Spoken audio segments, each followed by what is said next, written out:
Salam dan bahagia Ibu dan Bapak Guru.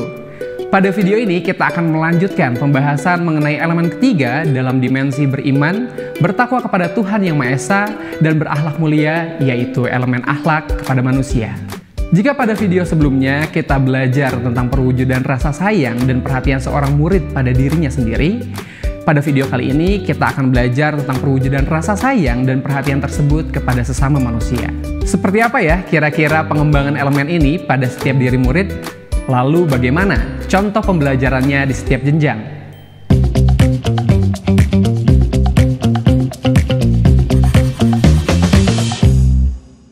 Elemen akhlak kepada manusia terdiri dari dua sub-elemen utama, yaitu mengutamakan persamaan dengan orang lain dan menghargai perbedaan, dan berempati kepada orang lain. Sekarang, mari kita coba renungkan sejenak pembelajaran selama ini di kelas untuk kedua sub-elemen ini. Bagaimana sikap ibu dan bapak jika ada murid yang tidak menghargai perbedaan atau tidak empati pada temannya? Apakah kita sudah memberi contoh kepada murid untuk mengutamakan persamaan dan menghargai perbedaan serta berempati kepada siapapun selama ini?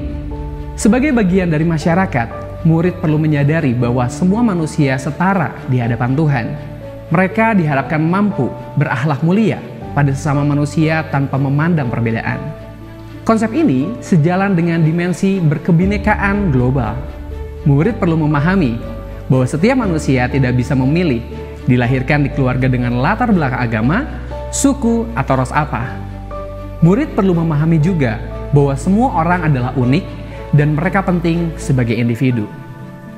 Murid menyadari bahwa kesamaan adalah pemersatu dalam konteks perbedaan apapun yang ditemukan.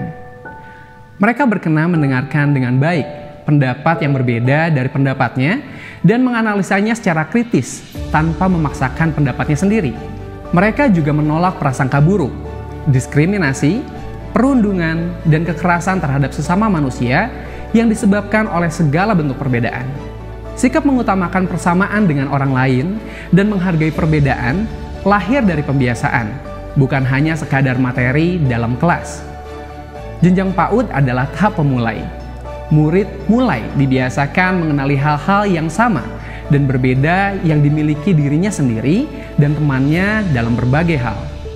Mereka terbiasa mendengarkan pendapat temannya, baik itu pendapat yang sama ataupun pendapat yang berbeda dengan pendapat yang dimilikinya, dan mengekspresikannya secara wajar. Kebiasaan ini kemudian dikuatkan pada jenjang SD. Murid terbiasa memberikan respon terhadap perbedaan secara positif. Murid bisa mengidentifikasi kesamaan antara dirinya dengan temannya, untuk kemudian menjadikan kesamaan tersebut sebagai perekat hubungan sosial. Mereka mulai mengenali berbagai kemungkinan cara pandang yang berbeda ketika dihadapkan dengan situasi yang sulit. Pada jenjang SMP, murid pun naik tingkat dengan mengenal perspektif dan emosi dari sudut pandang orang atau kelompok lain yang tidak pernah dijumpai atau dikenalnya. Mereka bisa mengutamakan persamaan dan menghargai perbedaan sebagai alat pemersatu dalam keadaan konflik. Dan pada jenjang SMA atau SMK, murid sudah bisa mengidentifikasi permasalahan bersama dan memberikan alternatif solusi untuk menjembatani perbedaan dan mengutamakan kemanusiaan. Dalam pembelajaran, sub-elemen ini wajib diterapkan dalam seluruh program kurikulum. Karena ini adalah bentuk sikap sehari-hari murid dalam interaksi apapun. Misalnya saat mengerjakan tugas kelompok, ibu dan bapak guru membiasakan murid untuk bekerja sama dengan teman yang berbeda latar belakang sosial, tradisi, suku, agama, atau kepercayaannya. Ibu dan bapak guru juga bisa memberikan kesempatan pada mereka untuk saling bertukar pendapat dan mau mendengarkan orang lain dengan baik. Jika terjadi perbedaan pendapat, kita bisa memberi contoh dengan memberikan respon yang positif. Jika terjadi konflik pada murid, ibu bapak bisa mencoba beberapa strategi seperti berlatih mengutarakan perasaan. Seseorang yang belum dewasa umumnya bereaksi cepat terhadap peristiwa yang menjengkelkan. Menjadi frustasi dan saling menyalahkan adalah reaksi yang mereka keluarkan ketika menghadapi konflik. Murid perlu berlatih mengutarakan perasaan mereka dengan cara yang sehat dan juga tenang.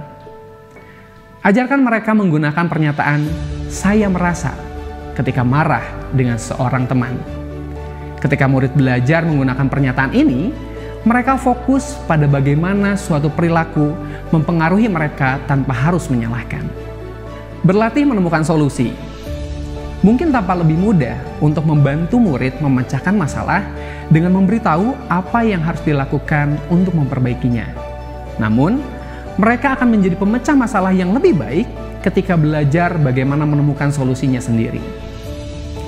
Beri kesempatan kepada masing-masing murid yang sedang berkonflik untuk menceritakan peristiwa dari awal sampai akhir dari sudut pandangnya.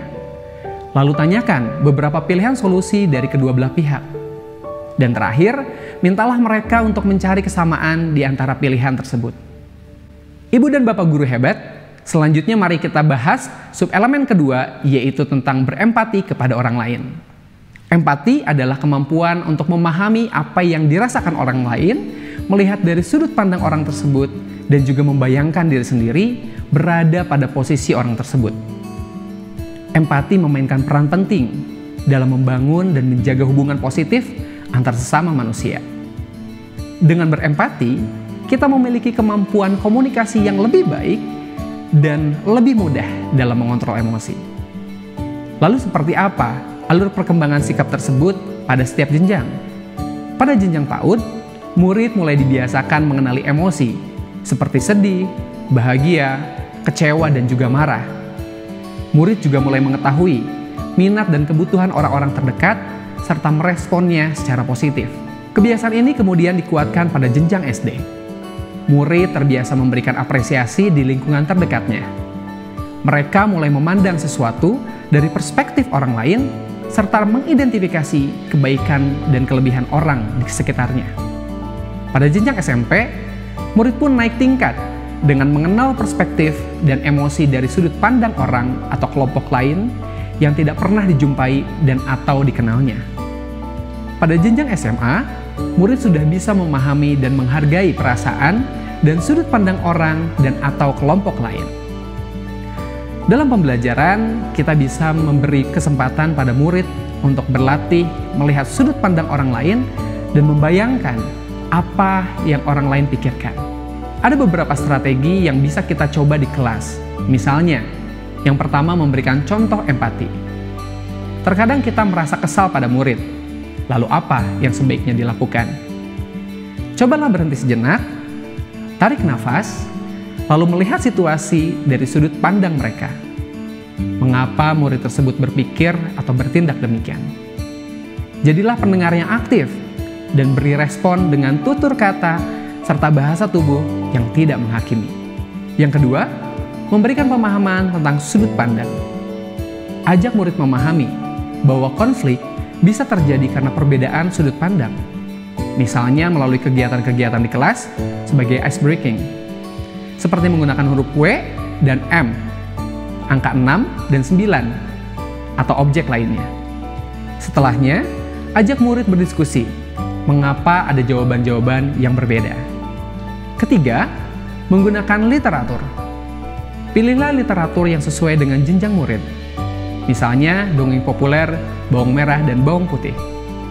Kita pasti merasa simpati pada bawang putih karena ia mendapat perlakuan buruk dari saudari dan ibu tirinya.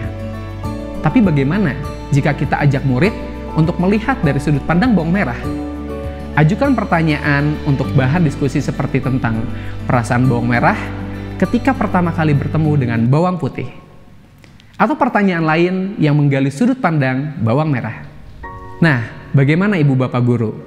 Ternyata mengajarkan akhlak kepada sesama manusia bisa dimulai dari hal-hal sederhana ya. Rasa kemanusiaan dan kepedulian terhadap sesama yang ditanamkan pada murid juga dapat menguatkan perkembangan dimensi bergotong royong dalam dirinya. Ibu dan Bapak Guru, pelajar yang memiliki akhlak kepada manusia akan menjadi orang yang bertanggung jawab, peduli, dan berusaha aktif menjadi pemersatu ketika ada konflik.